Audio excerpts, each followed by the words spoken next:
Peyton.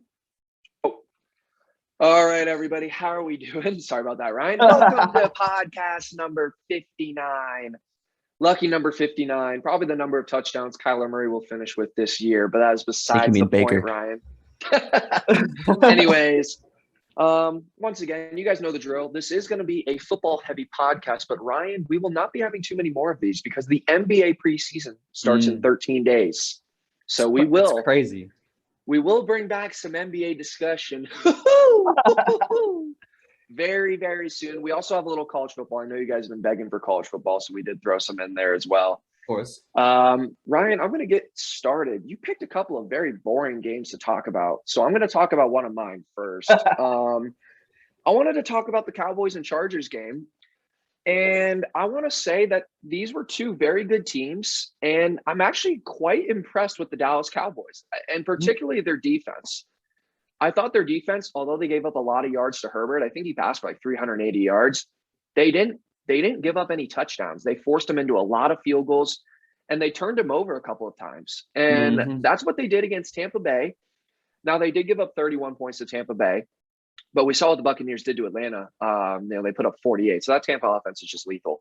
Yes. But I wanted to talk about this Cowboys defense. I wanted to talk about that they are much improved this year. I also wanted to say that I was pretty impressed with, Zeke and Tony Pollard, that 1-2 punch at running back. Tony Pollard goes for 140 total yards and a tutty. Zeke goes for 100 yards and a tutty. The guy that I love to talk about on this podcast, Colin Cowherd, he even said on Twitter, he goes, Tony Pollard just looks more explosive than Zeke. And I tend to agree with him. Tony Pollard looks more explosive. He just looks like more of a dynamic runner. I know Zeke's been beat up. He's been ran into the ground, as Ryan talked about last week, where he's ran the ball 2,400 times or something like that since college. But they both looked good on Sunday. I was very impressed with the Dallas defense. And I think, Ryan, you and I will agree on this. Dallas is definitely the favorites to win the NFC East. And I think they can win a playoff game. I think Dallas is a capable team of winning a playoff game this year. Yeah, no, I actually definitely agree with you. One thing I want to point out about this defense, Trevor, is they were missing their best defender. DeMarcus Lawrence broke his foot. I forgot about that. Right. And so for him to be out, right, and for them to hold the Chargers to 17 points in a whole game, I didn't expect that. I expected this, Trevor, to be a game where both teams finished with at least 28 points. I expected both to be over 30 points. And this is a 20-17 game. Now, I will say, Trevor, that I don't know if it had as much to do with the Dallas defense as it did with the Chargers' inability to get out of their own way. I don't have the exact penalties here, but I know for a fact they had at least 8 or 9 penalties just on offense, Trevor. The Chargers' offense could not get out of their own way. Holding penalty after holding penalty, just sloppy play, especially by the O-line, Trevor. It was really disappointing. Herbert would make a spectacular throw, as he was doing all game, and it'd be called back. Through a 36-yard touchdown pass, it was called back due to penalty. And this happened constantly for Justin Herbert. So it was just kind of brutal for the Chargers. So that's something I just wanted to point out. Like, they got to clean that up.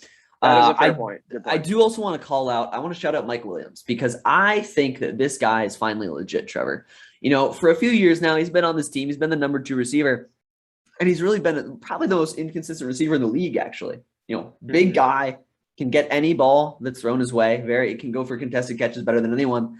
But he never put it fully together. It was just a vertical threat. That was about it. A big body. This year, Trevor, he's doing things that I haven't seen him do previously. Going over the middle, catching screen passes and running and breaking tackles.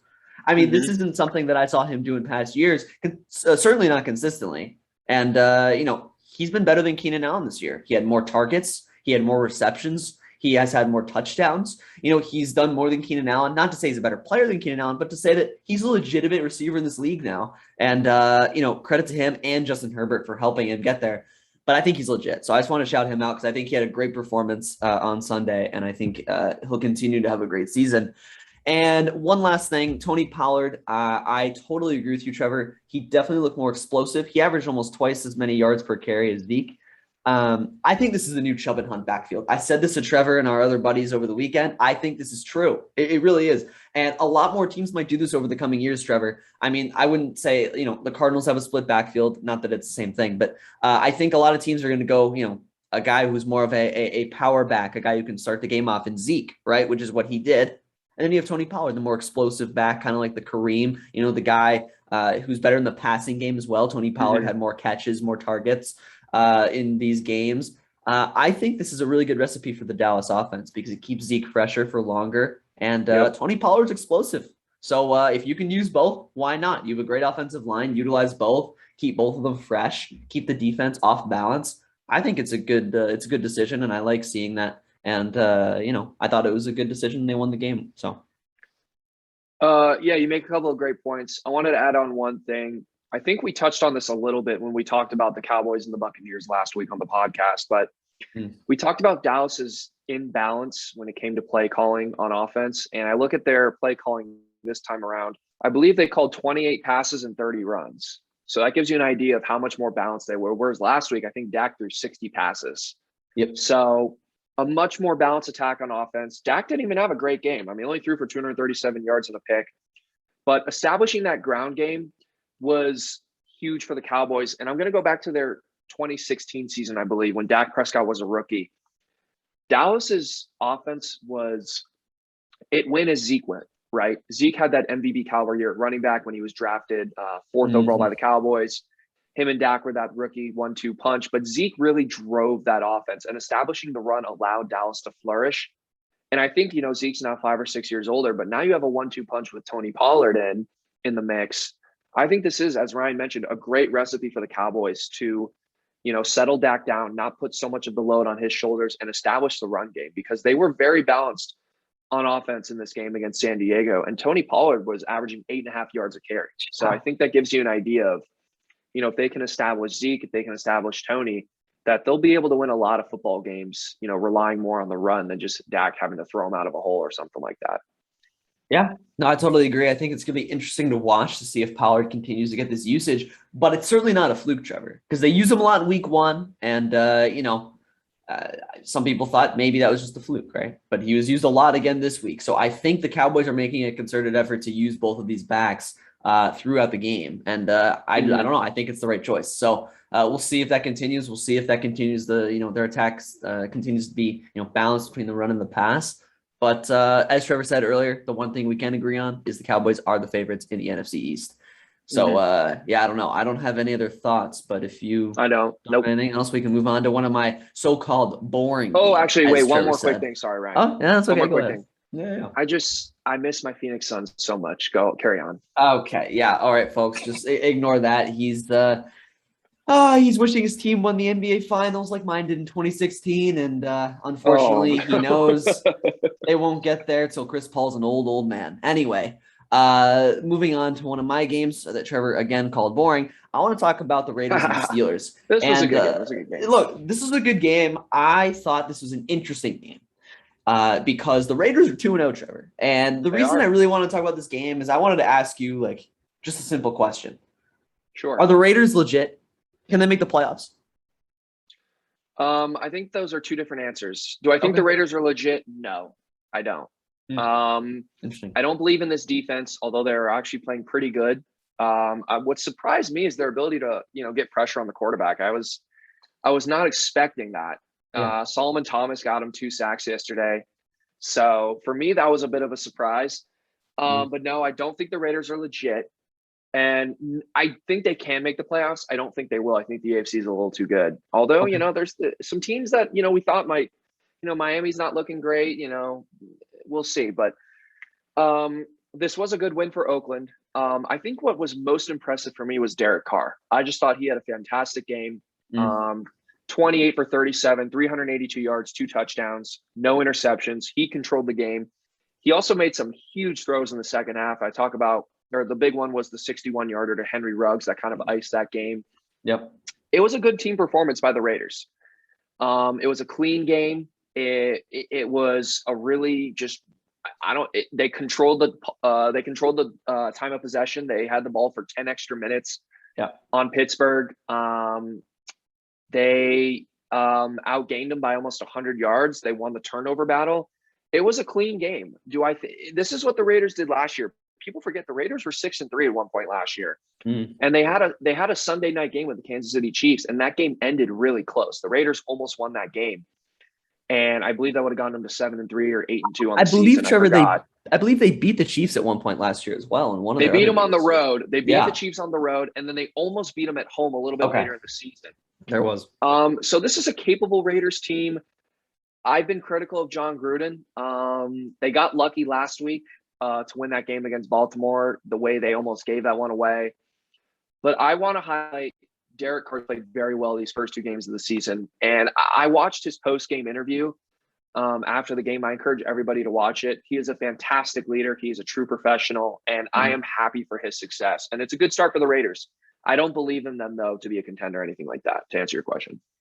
Yeah. So, from my perspective, Trevor, here's what I wanted to say. I'm really happy for Derek Carr because, Trevor, if you can remember his rookie season, he came into the league and he took it by storm, really. I mean, his rookie season was really, really good. He was, I would say, borderline elite. Like he was kind of like Justin Herbert was his rookie season. He was very good. Now, granted, he did have Michael Crabtree, who at that time was near elite receiver, and Amari Cooper, so two very good receivers. But they flourished under him, and Derek Carr played really, really well. And then it all went off the rails after that. He had, I think, Trevor, I want to say 3 down seasons, maybe 4. 3 down seasons. People doubted him. He got paid. People continued to doubt him. And I think that this season so far, Trevor, he's on a mission. Like he got better last year. He started cutting down the turnovers, being smart with the football. They played a very patient style of offense last year. They had a lot of intermediate passes, heavy running to Josh Jacobs, kind of just establishing their system. I think this year, Trevor, they're opening it up a little more, right? More to Henry Ruggs. You see Darren Waller getting some deep balls thrown his way. Even Hunter Renfrow getting some balls thrown his way down the field as well. They're throwing it down the field more. And, I think it's a testament to Derek Carr and how he's improved, both in maturity and leadership, like you said, and just ability. I think that he's definitely gotten better in his, with his skills. I think that he's gotten more accurate down the field. And like I said, cut down on the turnovers. So, I mean, he didn't have any picks on Sunday against the Pittsburgh defense, which is a really solid defense, Trevor. The Pittsburgh defense is a great defense. It's a quality defense. This is really encouraging. And I do think they can make the playoffs for sure. Sure, they're not an elite contender, Trevor. They're not going to be that. They're just not. They don't have the talent on defense. I agree. But I definitely think this team could get in with a wild card. And I definitely think that if they play the way they keep playing, at this level of play, which is a big if, I think they could definitely win a playoff game. I mean, we'll see how it goes, but I think that this team is a quality team. I like them. I like what I've seen the first 2 weeks. Their defensive line has been very good, by the way. Max Crosby, it has been. In particular, I want to shout him out. He didn't have any sacks on Sunday. He had a couple against the Ravens. He had a huge Monday night game, though, right? But he played, and he's a really solid player on that D line. Gave KJ Wright as well from that Seattle defense back in the day. They have some good players on defense, and I just like what I've seen from them so far. And then, about the Steelers, Trevor, or just one thing. I feel bad for Najee Harris, Trevor. I knew this was going to happen. I predicted this going into the season. I said the Steelers O-line it's destroyed. They lost 4 starters from last year, Trevor. They lost 4 starters. And what have we seen so far? It's a bad O-line. It's really bad. Najee Harris, the stat line doesn't look great, Trevor. 10 carries for 38 yards last week against Buffalo wasn't much better. I don't have much else to say other than it's really not his fault. He's getting hit at the line of scrimmage nearly every play. Again, it's just the O-line play at this point. It needs to get better. They need to sign someone. I don't know. But if they don't, it's going to be a tough year for Najee Harris. A lot of fantasy owners are going to be mad. A lot of people are going to say Najee Harris is a bust. He shouldn't be called a bust. This is not his fault. The O-line is just really, really poor for the Steelers. So that's kind of my biggest worry for them. You've been spot on about this Pittsburgh offense, in particular Najee Harris struggling in terms of fantasy. So shout out to you for that. Pittsburgh's kind of given up on the run. And I think what they're doing is they're using the quick pass game as a substitute for running the ball. Sure. Just because their offensive line can't hold up, as you said. And basically what they're going to do is, and you can see it with Ben Roethlisberger averaging 7 yards a pass, they're going to find Deontay Johnson or Juju Smith-Schuster. They're going to find him for a quick 4 or 5 yard play. And that's going to be their run game. And it's going to kind of stink for Najee Harris. But that offensive line is a huge issue. It's depleted, as Ryan keeps mentioning. And I actually think Harris is still finding ways to contribute. I mean, he was very involved in the passing game on Sunday.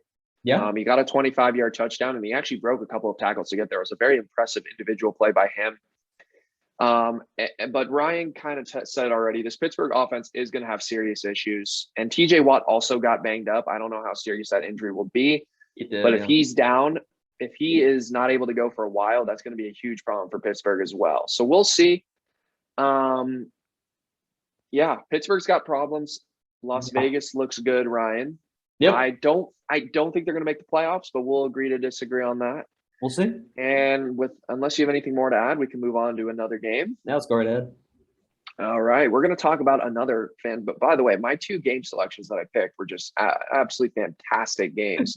Ryan picked the Bengals and the Bears. Like, please, come on. Anyway, Spoilers. I wanted to talk about the Titans and the Seahawks. Okay. And there's a lot to unpack in this game. One, I thought the officiating was horrible. That Julio Jones play. What up? How about that one was horrible? And then how about the safety play in overtime, or the overtime play where they gave Russell Wilson forward progress at the half-yard line when it really looked like he was being dragged backwards? I didn't see any forward progress established. Regardless of, despite all those calls, Tennessee did pull off a miraculous win in overtime. And I want to give them a lot of credit because they were getting a lot of, negative spotlight after my Cardinals just completely annihilated them week 1. Okay. Anyways, Ryan, just thought I'd throw that in there for you. But this was a huge bounce back game for them. Derrick Henry was Derrick Henry. Even their defense, I know they gave up 30 points, but their defense came up with a couple huge stops, one late in the game, right before overtime, and then they got the huge stop in overtime. And they were able to get the passing game going. Julio Jones had a very good game. Derrick Henry was involved in the passing game. I know it was a frustrating afternoon for A.J. Brown, but I would not panic. He will get it going. He's too good of a receiver to have, a quiet 17-game season. He has been quiet these first 2 weeks, but I want to give Tennessee a lot of credit. They came back strong in week 2. They went on the road to a very hostile environment in Seattle and pulled off a huge win. Seattle has some problems. Their defense, look, it was bad early in the year last year, and they did clean it up. I will say that, but their defense is just, I don't know. They have a lot of, high paid, expensive guys on that defense: Bobby Wagner, Jamal Adams, Quandre Diggs. So for me, it's a little concerning that they're giving up 33 points and they're letting Derrick Henry go for, 230 all-purpose yards. So I think that's a bit of a concern. Now, their defense was really bad the first 6 weeks of the season last year, and they did clean it up. But I do think that will be a site of concern for them. And for Tennessee, they're going to run away with the AFC South. People, I think that's been put to bed based on this performance. And I know a lot of people are hammering the Tennessee offensive coordinator, but when you lose a defensive coordinator and an offensive coordinator in one offseason, you got to give the new guys some time to accolade themselves. I don't think that's the right word, but they, give these guys some time to figure it out. And I think they got a lot better in week 2, and they're 1-1 on the season. And they've had 2 very difficult games. They've played 2 teams in the NFC West. So that is a brutal start to your season. So I think they're feeling good that they're 1-1 at this point. Trevor, I don't even know what to say about this game. The officiating was bad. They overturned. Horrible. I want to emphasize this for a second. They overturned Julio Jones's touchdown when they called it a touchdown on the field. And the only evidence they had was both of his feet being in bounds. They literally had there was no video evidence of him stepping out of bounds. Yeah, I don't get that call at all. It was unbelievable. I don't even believe it. It was one of the worst calls I've ever seen, and I've seen some pretty bad calls. But that's neither here nor there because Tennessee still won the game. Look, here's the reality. The Titans are the only team in the NFL that will run it 35 times to a single player in a single game. 35. That's very true. And also, Trevor, can I just say this? Derrick Henry at one point in the game, Trevor, had 15 carries for under 40 yards. Yeah. He was useless. I watched most of the first half. I thought Seattle had this in the bag. Tennessee's O-line was bad. Taylor Lewan out. Tannehill getting destroyed by the Seattle D-line, play after play, no time to throw. Derrick Henry going nowhere on every carry. All of a sudden, I tune in, and Tennessee has Derrick Henry rumbling for a 60-yard touchdown. I mean, credit to them. They kept feeding him the ball, but man, like, I don't know, Trevor. Like, sure, he had an insane game, but I look at Derrick Henry, and it's like, last week he was horrific. This week he was elite for a quarter. Like, I don't know. It's just like he was terrible in the first half. He was terrible the entire first game. And I just I question if they need to give it to him 35 times a game, I think is what I'm getting at. Yeah. I don't know. Sorry, go ahead. My bad. Go ahead. No, you can go ahead in a second. I'm just going to say, I don't know if they need to give it to him that much. I agree with you. And we seem to have this debate every year of, is Tennessee just running Derrick Henry into the ground?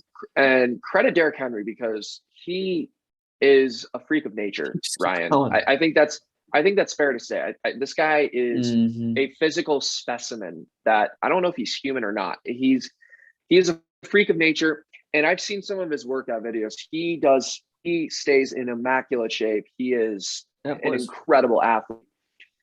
I think Tennessee needs to switch up their game plan. I feel like they try and establish Derrick Henry too much. Yeah. I feel like you know he can be elite. Why do you need to try and establish him? Especially when teams are going to load the box until you can prove otherwise.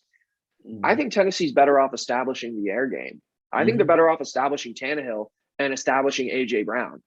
Why not get them going early, force the defense to adjust, and then when your defense is tired in the second half, feed the beast, which is what Derrick Henry did. He tore up Seattle in the second half when they got tired. Yep. Tennessee actually controlled this game. Crazy enough. They outgained Seattle 532 to 397. Look at the time of possession, Ryan. I want you to see this. Yeah. Tennessee had the ball for 42 minutes. Seattle had the ball for 22 minutes.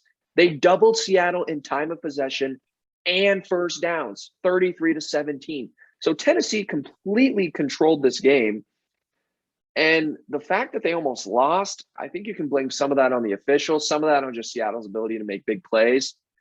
But I think that's very encouraging if you're a Titans fan. And I think Derrick Henry's going to be fine. I think he's just honestly, I think he's a guy you can give the ball 30 times a game and he'll be fine.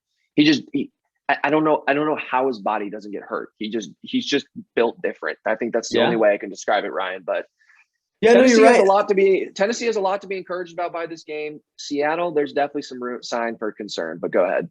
Look, like the time possession difference, like here's the thing, like these teams could not be more different in offensive style. I mean, when you're running the ball 40 times as the Tennessee offense, you better dominate in time of possession. I mean, Seattle only ran the ball 18 times. Chris Carson, 13 for 31. What an abysmal performance. This guy's garbage. Anyway, Russell Wilson is one of the most electric quarterbacks in the NFL. So, look, he's going to have chunk plays.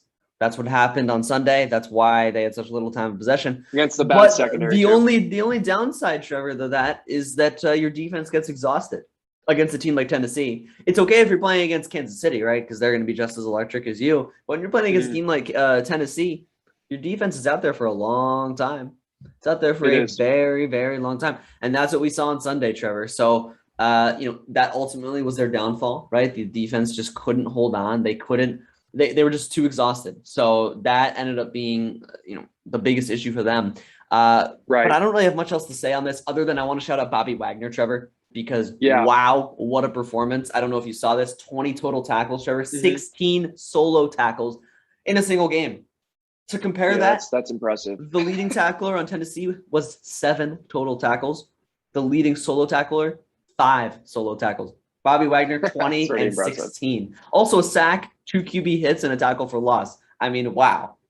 This guy, I just need to shout him out because that's elite right there. So, credit to Bobby Wagner. He tried. I'm sure most of his tackles were on Derrick Henry. I mean, probably on one of those 35 carries. But a good game. I'm not worried about Seattle at all, really. I think they'll make the playoffs pretty easily. Tennessee, I am worried about. I'll move on from this in a second. But that O-line, it looks pretty bad. In my opinion, Tannehill doesn't have a lot of time to throw a lot of the time. And, Tannehill's connection with A.J. Brown and Julio, it's not as strong as I'd want it to be. He did better with Julio on Sunday, but I want to see more. And man, Trevor, that's secondary. I mean, wow, it looked like Arizona's Yeah. secondary out there. Freddie Swain had 30 yards Oh with no my one near him. gosh. I mean, it was kind of like KJ Osborne on Sunday. So, both of those defenses do have something in common at the end of the day. But that's a problem. So they need to figure that out. And yeah, Trevor. So, luckily Tennessee's in a horrible, horrible division where in my opinion, Trevor, honestly, the second best team is Houston. I'm not even kidding. At the end of the year, Houston's It the actually second best. might be. It really might be. I mean, I think Indy's pretty bad. I mean, personally, I think Carson Wentz is overhyped, but that's a story for another day. That's a discussion for another time. But I'm worried about Tennessee, but I'm not worried about them winning their division. It's a bad division. And then I think Seattle walks into the playoffs. Ryan, you mentioned what kind of team can, win the time of possession against Tennessee. And that team is my Arizona Cardinals. 33 minutes to 26 minutes. That's not 416 yards of offense to 248. That's not fair. Just wanted to throw that out there. Do we Chandler have another Jones. game we want to talk about? Oh, we do have another game we want to talk about. That is correct. Oh, we do, Trevor. You can't forget about the last game that we're going to talk about today. Why? I just don't understand why you picked this game, Ryan, but go ahead. Trevor, look, there are two reasons I wanted to talk about the Bengals and the Bears. And Trevor might say, wow, this is a boring game. And I say, Trevor, sorry, I fell asleep there. There's a lot going on here. Okay. Let's look at this game, Trevor. The Cincinnati Bengals drafted Jamar Chase. They drafted Jamar Chase. Jamar Chase is good. He's a pretty explosive player. They lost this game because Joe Burrow had no time to throw. He can only look at line, man. Trevor, he can literally look at one player and then he has to throw it, or he's going to throw a pick, or he's going to get sacked. He literally has no choice. His QBR was 16. Not even all his fault. His O-line is abysmal. I hate QBR. So the guy, yeah, but regardless, he had a bad game. No, you're right. It was disgusting. The Penny Sewell, or however you say his last name, guy, the left tackle for the Lions, they drafted him. He hasn't allowed a sack yet, Trevor. Not a single sack. Jared Goff, not a mobile quarterback, hasn't been sacked once. Point being, if Burrow had him, maybe he'd have maybe they win some games. Maybe they would have won this game. Maybe last week would have been easier against Minnesota. But instead, no, they got Jamar Chase, the electric receiver, even though they already had T. Higgins and Tyler Boyd. I love Jamar Chase. I think he's going to be a really good receiver. I've said it before. I'll say it again. But I worry about Joe Burrow. I think it's just a matter of time before the guy gets hurt again. Trevor, I said it last year, right? We both said it last year before he got hurt. We said, look, every time he drops back the pass, it's a danger. He had no O-line. He got destroyed, right? Season over. This year, Trevor, it's going to be a matter of time before he gets hit. He's going to have some bruised ribs. He's going to start, feeling what Tua felt last week. He's start getting some minor injuries. That shoulder, might get landed on a few times. It's going to happen. His O-line is just horrible. So I feel bad for him. I think it's losing them games. I think it was a mistake to not draft it so well in the first round. I think that they should have. And then the other thing I want to talk about before I hand it over to you, Trevor, is, Trevor, there was a lot of talk about Justin Fields. Justin Fields got his time. He comes into this game, Trevor. What did he do? 6 for 13, no touchdowns, a pick. Who did he play? The Bengals defense. Wow. Look, I get this guy. I get this guy's a rookie, but man, I didn't quite expect him to play this poorly. Maybe next week he'll be better. I can't imagine he'll be worse. Actually, I know he'll be better because the Cleveland Browns can't stop anyone in the passing game. So Justin Fields will have probably the best game of his season next week against the Browns defense. So we'll see what happens there. But I was surprised at how bad of a game he had. It was just, I don't know. I get he was tossed in the middle of the game, but 60 yards in 2.5 quarters against the Bengals defense, I expected a little more. So that was a little bit of a disappointment to me. But most of what I want to talk about was that Bengals O-line, because that is a cause for concern. Here's what I want to say, Ryan. Go ahead. The Bears won this game because Justin Fields played. You're probably thinking to yourself, Trevor, what are you talking about? Stop. Andy Dalton was solid. 9 for 11, 56 yards, a touchdown. QBR of 81. On a scale, I think QBR is 1 to 100, right? Justin Fields' QBR was a 4.4. Anyway, sorry, that was a little funny to read. Yeah. You can't fool NFL players. They're not dumb. They're Nope. smart people. And the way this Bears team responds to the sheer fact that Justin Fields is on the field is night and day from Andy Dalton. I saw it Sunday night, Ryan. Did you see how the Bears celebrated when Justin Fields got that touchdown? The energy that he gives that defense, this organization, yeah, he stunk it up. He was terrible on Sunday. Yeah. But he energized this entire franchise just by being out there. And that is why they won this game. This is kind of me just kind of, grasping at straws. But who knows? If Andy Dalton's the quarterback, does Roquan Smith get that pick six? I mean, do they force those turnovers? Do they force those 3 interceptions? I'm just saying they seem to play with a little bit more urgency. They were a step quicker when Fields was out on the field. I don't know. I think you got to give Justin Fields some time. He's a rookie. We saw what Zach Wilson did on Sunday. We've seen Trevor Lawrence struggle really bad. You got to give these rookie quarterbacks some time, right? And the NFL is a very, very difficult league. I agree. But Justin Fields, his sheer presence, his sheer aura completely changed and uplifted this entire Bears franchise. And I saw it on Sunday. They seemed way more energized as a football club than they did Sunday night with Andy Dalton throwing it 3 yards down the field. Look, Trevor, I'm not going to touch too much on this because, I think it's a little bit – look, Roquan Smith, the pick six is the pick six. I do agree. I think the players were more motivated with Justin Fields under center because I think everyone knows, 1, he's the future. 2, he's clearly more talented than Andy Dalton. So why are you playing Andy Dalton? It's not that Andy Dalton's good enough to where, you play him over a rookie. He's just not. He's just not – I'm not dissing Andy Dalton, right? He's just not that kind of quarterback, at least not anymore, right? So, I agree. I think they played with more energy. Who wouldn't, right? But I don't know, Trevor. We'll see what Fields does. I just want to say one other thing. Let's not forget what I said in particular about Fields coming in the season, coming out of the draft, was that I was worried about his accuracy and his consistency throwing the football. We'll see if that translates to the season. We'll see if he struggles with accuracy down the field. He looked great in the preseason, but I don't know. We'll see. He struggled on Sunday, and I don't know if he'll struggle in the future. I do want to say another thing about rookie quarterbacks. Who's the one guy who hasn't struggled yet, Trevor? My boy, Mac Jones. He's just as steady as they come, okay? He hasn't had a single turnover yet this season. Great system. Look, he is the best coach of all time, okay? What can I say? But, look, Mac Jones is going to be good. I said it in the draft process. Trevor disagreed, and unfortunately, Trevor's going to be wrong. Mac Jones is going to be good. So we'll see. I'm not perfect, Ryan. I'm not perfect. I'd say we'll see what happens, but I already know what's going to happen. Mac Jones is going to be one of the best quarterbacks of this draft class. But, Trevor, I think that's enough of these 4 games. I think we kind of talked through them enough, unless you have anything else to add. I got nothing. All right. Well, we can move on. And, Trevor, I really don't want to move on to this topic. Let me just tell you, folks, I did not want to talk about this. When I put up my guy Baker Mayfield to talk on this episode, Trevor deleted it. He said, no, we're not going to talk about Baker. Instead, Trevor wants to talk about Kyler Murray. Trevor, take it away. Why do you want to talk about Kyler? Ryan, to be fair, we did talk a lot about Baker last week. And go right ahead. And you and I have not talked about this guy enough. This is my guy. The most electric, athletic, unique thrower of the football in the NFL. He is a better thrower than Lamar Jackson. I would hope so. He is a better runner than Patrick Mahomes. He is a hybrid of those 2 quarterbacks, and he is just as good of a scrambler as Russell Wilson. The plays he makes on the run when the play is breaking down, he's got to evade pressure, find a man downfield.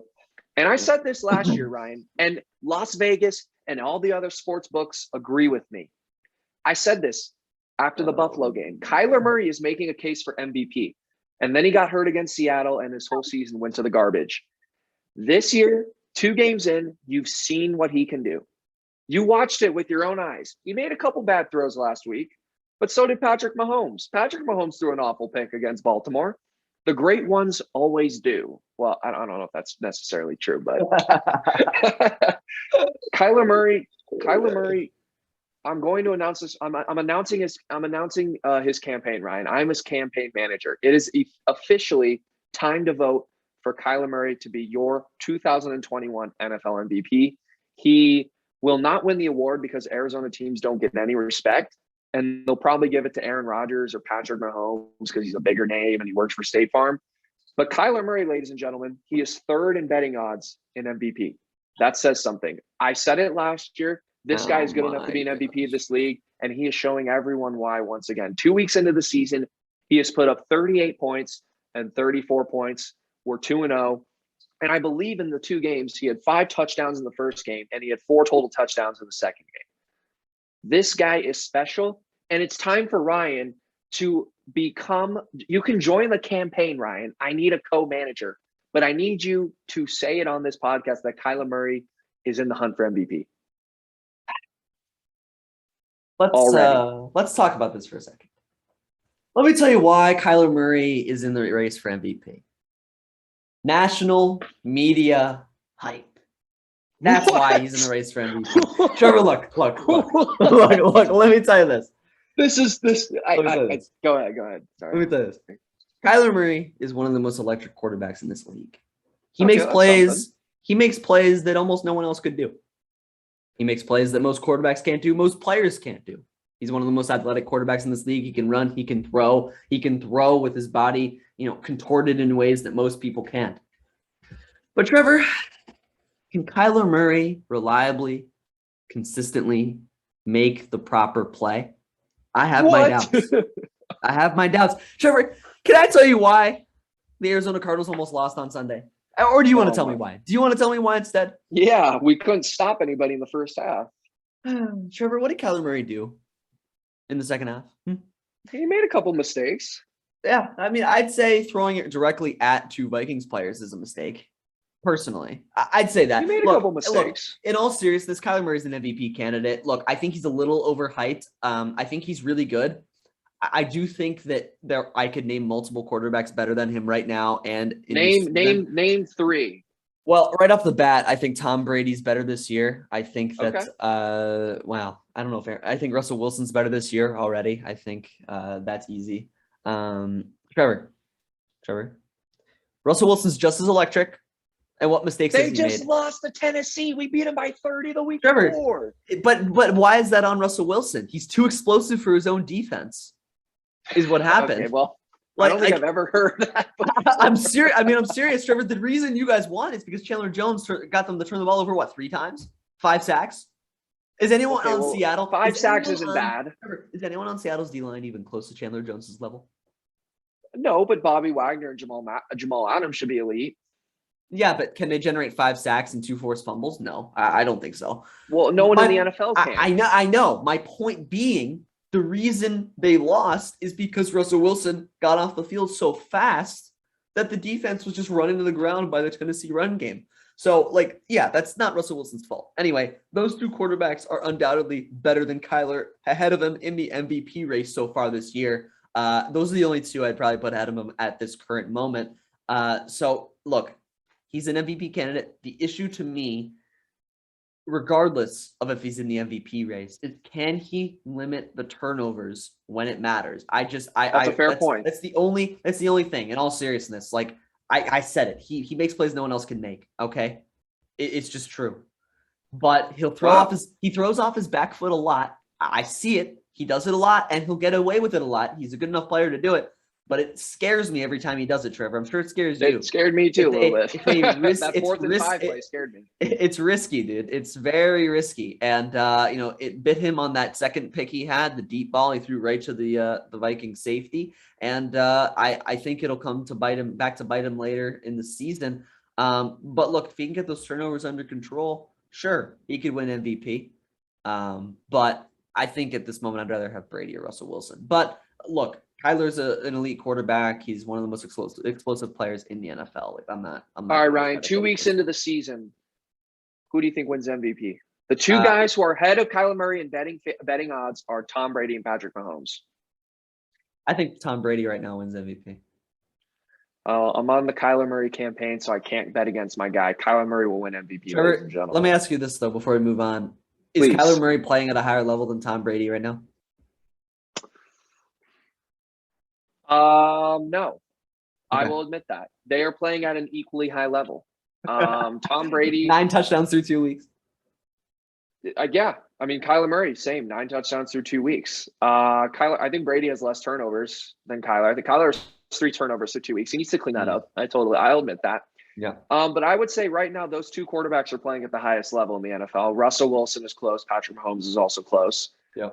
It's been 2 weeks. I like to jump the gun. I like to brag about my Arizona teams when we do well. That's fair. But what I think is most impressive about my man Kyler Murray is, DeAndre Hopkins had a very quiet afternoon outside of that first drive. So what does he do? Rondale Moore has a huge game. Max Williams, who, Ryan, do you even know who that is? I know who that Max is. Williams. He's a massive tight end. Exactly. Max Williams had his career game. He got Christian Kirk involved. We got AJ Green involved. We got Chase Edmonds involved in the pass game. I don't know. I think it shows a lot that Kyler Murray can get these kind of, second-rate guys involved in the offense. Although I do think Rondale Moore, Ryan, you and I can agree, he will be special. But I agree. Yeah, I wanted to talk about Kyler Murray. Ryan and I are going to be talking about him a lot as the NFL season plays out. Ryan, Baker Mayfield. We will be talking about Baker Mayfield much more as well. We will be definitely talking about these 2 guys plenty. I figured we already talked about Baker Mayfield. He's a C+ quarterback. I figured this week we talk about an A+ quarterback. So wow. Okay, I don't really believe that. Look, let me just say, Trevor firmly believes Baker's like a B quarterback at best. And let me tell you this, there's a reason Baker Mayfield has the 2nd most yards per attempt in the NFL and the highest completion percentage. Guy's just as efficient as they come, one of the most elite quarterbacks. Look, underrated. Anyway, Trevor, Kyler Murray's elite. We both agree. I don't think he's going to win MVP. I don't think he's MVP favorite. You do, or you hope he is. He's third in betting odds, but I think he's third in betting odds. But what is he in your rankings? Tied for first? Okay. Tied with Brady. He's tied with Brady. And there you through 2 weeks. Through 2 weeks. Yeah. There you go. Well, we'll see what happens, Trevor. I'm sure we'll revisit this after Kyler has a 1 touchdown, 3 pick game against Jacksonville. Okay. No, yeah, you guys played. Oh, wow, that's as 3 win as they come. Ryan, real quick. We play Jacksonville, and then our next 3 games after that are the 49ers, Rams, and Browns. So our schedule will pick up. 3 straight losses, what I hear right there. So I'm excited. Okay. I'm excited for that. We'll see what happens. We'll see if Kyler can keep up this pace. We'll see if the Cardinals can keep up this pace. Trevor, I'm going to be very frustrated if both of your teams in the NBA and the NFL have like really good years. And then ultimately, of course, they'll both come up short of titles. That's not a surprise, but still, it'll bother me a little bit. So hopefully my Brownies can go further than the Cardinals this year. I expect they will. But we will move on from this, Trevor. And we're going to talk about our final topic of the evening, which is some college football. And Trevor, I don't know how much college football you watched over the weekend, but I watched a good amount. I didn't watch a ton, but I definitely dabbled in a few different games, and in particular, the Auburn Penn State game, which I will talk about in just a couple minutes. But I wanted to talk about your game first, Trevor, because you put down the game of the week, which was Alabama versus Florida. And I wanted to hear your thoughts. What did you think of this game? Is Alabama unstoppable? No. They didn't look that they looked really good in the first quarter. They were up 21-3 at the end of the first quarter. Mm-hmm. And then I saw a team get a little nervous. I saw a team take their foot off the gas. And I saw an Alabama team that looked human. And I don't often say that about Alabama college football teams. Bryce Young was really good. Brian Robinson was, again, really good. It felt like to me that Alabama kind of showed, they're Miami is clearly overrated. I think Miami's 1-2 now. So Miami Miami wasn't a true, okay, this is a coming out party. I felt like Alabama used this as all right, first game in the SEC. It's going to be a coming out party against a top 11 ranked Florida team. They jumped on them 21-3. And then they were like, okay, we've proven what we need to prove. We're just going to coast. And they coasted a little too much because Florida really got back in this football game. This is a Florida team that's also been just completely what's the word I want to use? They have to completely rebuild this offense. They've lost guys like Felipe Franks, Kadarius Toney, Kyle Pitts. They've lost a lot of really, really good offensive weapons from that team last year. And they played a really good game. Ryan, I think you would agree, as a guy who follows SEC football very closely, I think you would agree that Dan Mullen is an elite head coach in college football. I think he's a very good head coach. Sure. And I thought Florida played a good game. They did. They gave it all. They gave it their all. They weren't as talented as Alabama. They weren't as explosive as Alabama, but they outgained Alabama. They had more first downs than Alabama. They controlled the possession. So to me, it felt like Alabama was very human. And I know Alabama's also had to kind of overhaul their team as well, but it's Alabama, right? They an overhaul for them is just 3 new first round receivers. A quarterback will be top 5 overall in 2 years, an elite defense with 6 NFL prospects on it. So an Alabama overall is a little different than compared to most college football teams, but they looked very human. I was surprised, but ultimately they are still the best team in college football. But this was a very good game, and it would have been really interesting to see if Florida could have pulled this one off. But you can, whatever you have to say about this, go ahead. Yeah. I mean, I don't have too much to say about this other than, I think this is just a mark of how tough the SEC is. And I think that in particular, how much the crowd impacts these games, Trevor. I think the crowd impacts college SEC games in particular, but college games in general, a lot more than they impact the NFL players. Because look, these players aren't as mature, right? They aren't as experienced. And I think at the end of the day, a crowd of 100,000 people is going to impact you when you're playing football, especially when you're a freshman or a sophomore, an underclassman, not used to playing in front of all these people right away. I think it had an impact. And, I think Alabama is still the best. I think that it's kind of a testament to Alabama, Trevor, that look, going into the season, I didn't know a single one of their offensive players. And yet, look, I knew John Mechie. I knew who that was. The only reason I know who that is because I was watching him. Honestly, Trevor, I forgot his name from last year. The only reason I knew who he is because I watched him during this Florida game, and I could tell I could tell how much talent he had. Just the way he was running, the moves he put on players. He only had 6 catches for 50 yards, but I think he's really talented. He's very elusive, can break tackles, around the line of scrimmage really easily. I like him a lot. But yeah, I forgot about him. So, he's been around for, I think this is his 3rd season now, Trevor, right? But, to not know any of these guys and for them to just be rocking at 3-0, they always are, is just a testament to Nick Saban. I have nothing else to say. And you're right. Florida has overhauled as well. They lost Kyle Trask, right? You said they lost Felipe Franks, Kyle Pitts, Van Jefferson was there 2 years ago. That's why it was when they were elite.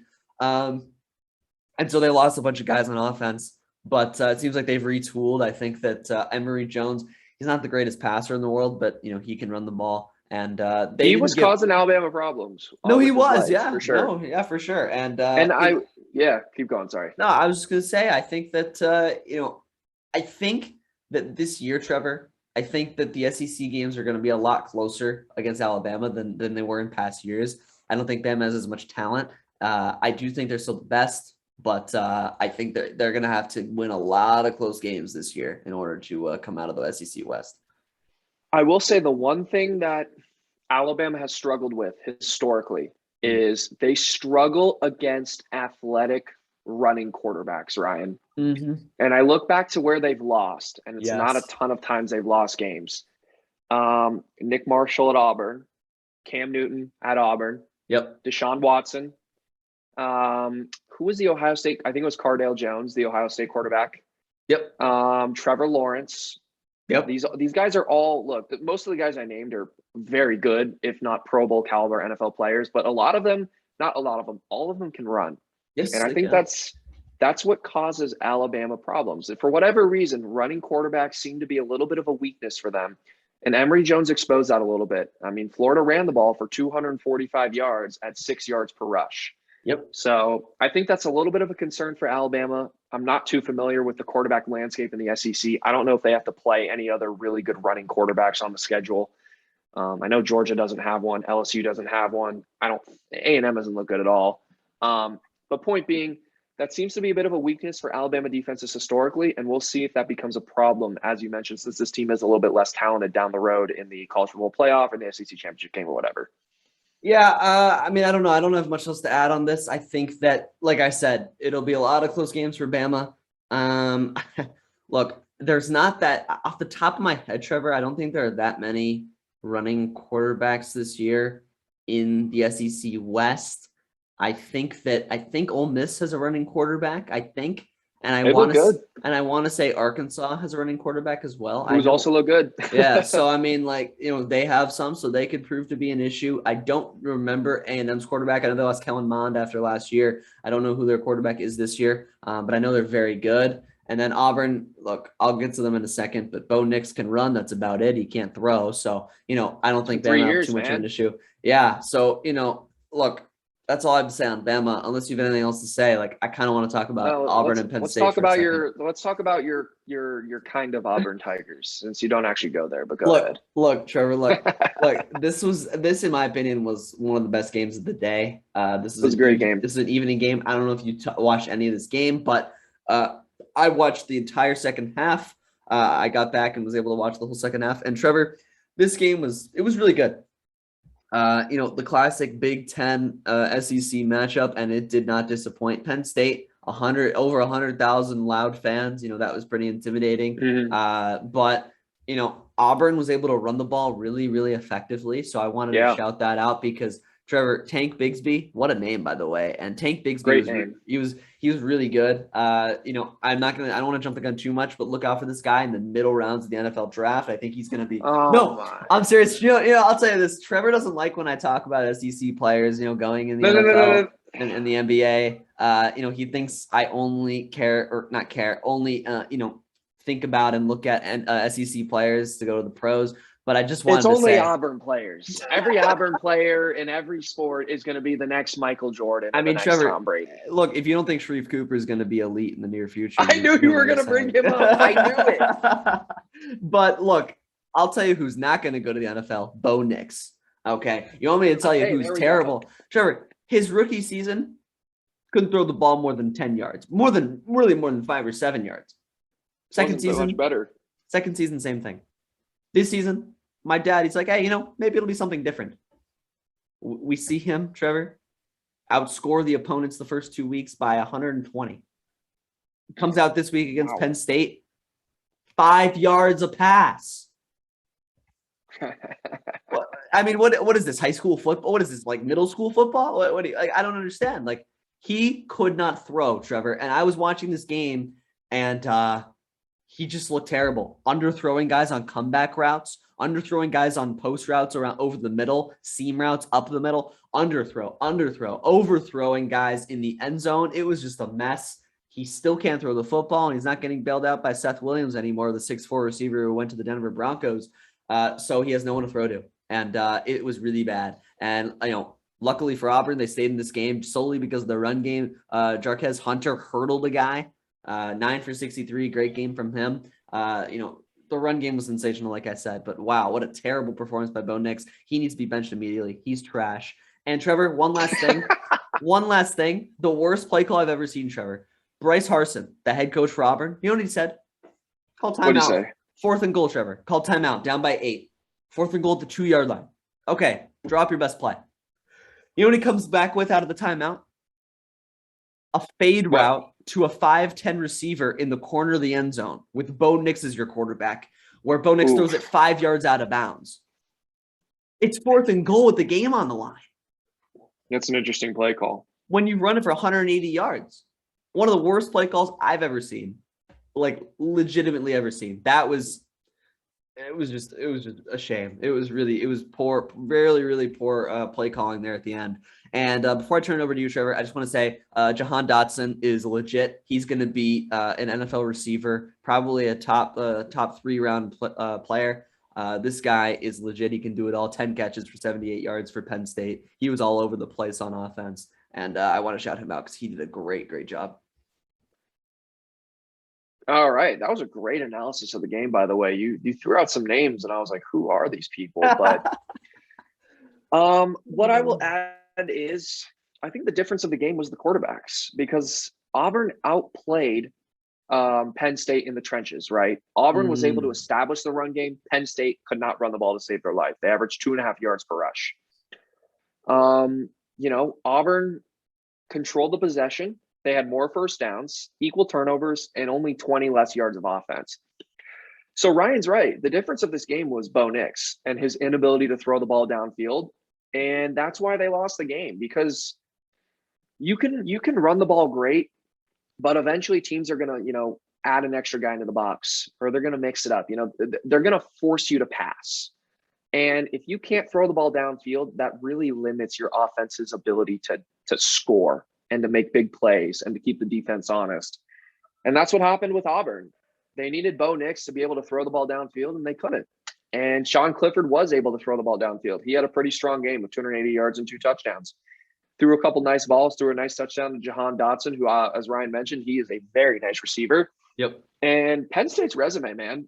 Penn State is 3-0, and they've beaten 2 ranked teams. That is probably the best resume out of anybody in college football, maybe outside of Oregon, who went into Ohio State and won, or Georgia's win against Clemson. But regardless, this was a fantastic football game. I will touch on the atmosphere. The Penn State whiteout is always a great tradition of college football. They do it, I believe they do it for one home game every year, and it did not disappoint.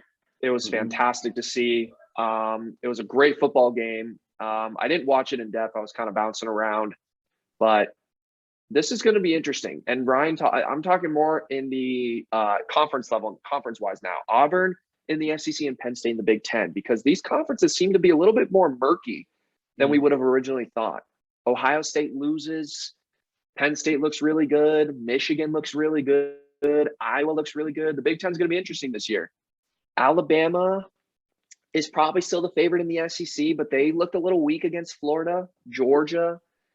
Auburn, I don't think Auburn's going to contend for the SEC, but Auburn will, if you have to go play at, what's the stadium called? Jordan Hare. Yep. If you have to go into Auburn and win a football game, that is going to be a very difficult feat this year.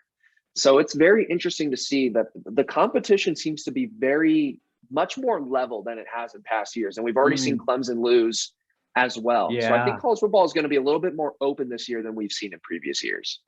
Yeah, no, I totally agree with you. I think it's going to be really and fun look to out watch. for Iowa.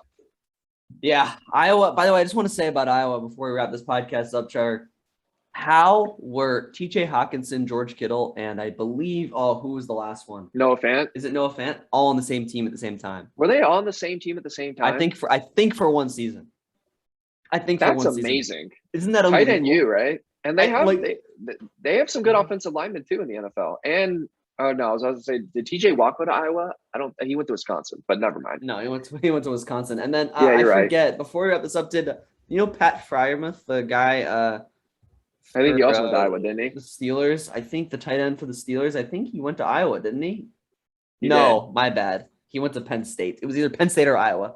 Okay. Oh, he did? Okay. Yeah. Anyway, though, I thought he went to Iowa, which would have been like, hey, tight end you. But yeah, regardless, it's crazy that they had those 3 tight ends in the same roster at one point. That's just ridiculous. But Trevor, I don't have much else to say on this. I think it's good that we talked about some college football, and we had a good NFL discussion, but I think it's time we wrap this podcast up. Unless you have any last minute shout outs or anything else you want to say, go right ahead. I want you to give a shout out, Ryan, because you showed me something before the podcast that I want you to tell the audience. Wait, did I show you something before we started the podcast? The SMU play. Oh, that. Yes, of course. Well, look, my SB Mustangs had a great play. We beat Louisiana Tech on a Hail Mary. The fact that we had to beat Louisiana Tech on a Hail Mary is kind of embarrassing, but regardless, we beat Louisiana Tech on a Hail Mary, and it was a play. Go watch the video. Actually, I can try to link it in this podcast here to watch. Our quarterback Tanner Mordecai threw a Hail Mary, and it was a pre-planned play where the receiver tipped it over to the other receiver where no one else was standing, so it was a free touchdown. And that's exactly what happened. And it was a wild play. And, to be able to practice that and actually pull it off in the game is I think that's really cool. I think that's crazy execution and something you don't see a lot. So I thought that was really neat. I know Trevor saw it, and, I'll link it so you guys can watch it, but it was kind of crazy. I do have a shout out as well, Ryan. You're going to like this one too. What is this going to be? I'm sure you've seen this. I wanted to check in on my Presbyterian football team who I talked about last week. They are 2-0, and then they lost on Saturday 72-0. Remember, if you didn't watch last week, I talked about Presbyterian. They hired a new head coach who only believes in onside kicking, never punting, never giving up the ball. They lost 72-0 in their third game. They're 2-1 on the season, but wow. Anyways, my real shout out is to, they played Campbell. I don't know who that is. I just don't know who that is. But Go ahead. anyways, my real shout out is Hamilton High School. Ryan, I think you saw this, or maybe you didn't, on ESPN SportsCenter. Hamilton High School is a local high school in Chandler, Arizona. Ryan and I went to a high school called Brophy. They play Hamilton in a lot of sports. They do. Hamilton was playing Bishop Gorman in a Friday night high school football game. They were down 24-7 with 1 minute and 8 seconds left in the game. No way. And they came back to win 25-24. They hit a 46-yard field goal to make it 24-10, recovered an onside kick to make it, and then scored to make it 24-17, recovered another onside kick to score and make it 24-23, and then they went for 2 and got it. They went for 2? In 8 seconds. In a minute and 8 seconds. And their quarterback was hurt. Their quarterback was visibly hurt, and he waved off the training staff and the coach and said, I'm going to finish this game out. And Hamilton came back to win 25-24. Talk about epic comebacks. That is right up there. You're down by 17 with a minute left. How does that even happen? If I'm Bishop Gorman, what do you say in the locker room after that game? Anyways, I thought you would have seen that on SportsCenter and ESPN. They posted a lot about it this past weekend, but that is my shout out. Hamilton High School football. That's unbelievable. I did not see that, so thank you for shouting that out. That's kind of wild. That is a crazy, crazy end to a game. And I think Bishop Gorman's a pretty good high school team, aren't they? I think they're pretty real. They're nationally ranked. Yeah. So that's crazy that they choked a lead like that in a minute and minute 10. That's wild. So yeah, great shout out right there. And too bad Trevor's team, Presbyterian lost 72-0, but it is what it is. Anyway, they'll come back stronger next week. Well, for your sake, I sure hope so, Trevor. It's kind of disappointing. They lost 72-0 to Campbell. But anyway, Trevor, I think that about does it for this podcast. I think that about wraps it up. But it was a good podcast, and we'll be back next week with some more NFL, some college football, like always. And as Trevor said, the NBA is right around the corner. It seems like we just finished talking about the NBA. Seriously, it is right around the corner. But we will talk about that as well as soon as preseason begins. But until that time, we'll be talking about football. So Phoenix Suns, October 19th. And we'll see you next week. And also when the Cleveland Cavaliers make the playoffs. We'll see you later.